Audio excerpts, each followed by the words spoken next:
Give us a background, paano po ito nailunsad? Ang Malasakit Center po, it's a one-stop shop po, no? Batas na po ito under Republic Act 11463. Ako po ang principal sponsor ng batas na ito at author.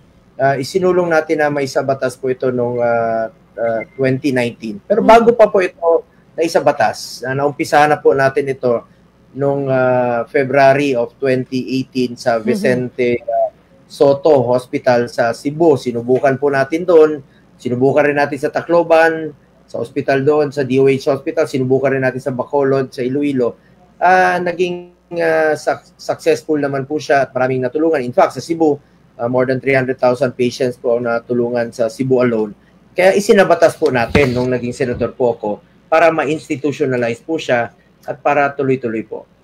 At ano yung pinaka talaga nag-udyok or nag-push para ma-initiate po yung ganitong programa, yung nga sabi nyo, one-stop shop? Naalala ko po doon sa mga past interview nyo kasi yung nakikita po ninyo na kung saan-saan pumupunta yung mga nangangailangan. Pupunta at pipila ng DSWD, pipila ng PCSO, pipila ng PhilHealth. Naubos na po yung ilang araw.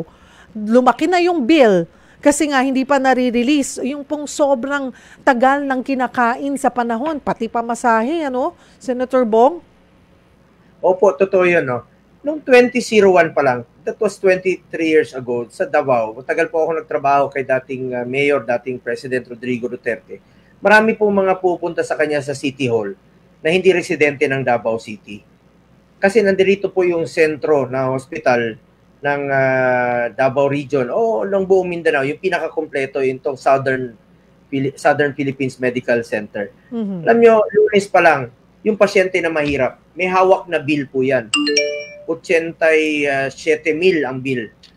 Lunes, lalapit yan ng City Hall. Halimbawa, bibigyan po ng Mayor, 20,000. Alam niyo po, Martes, pupunta po yan ng PCSO. Madaling araw pa lang, alas 5 ng umaga, pipila yan para mauna siya. Bibigyan ng 5,000.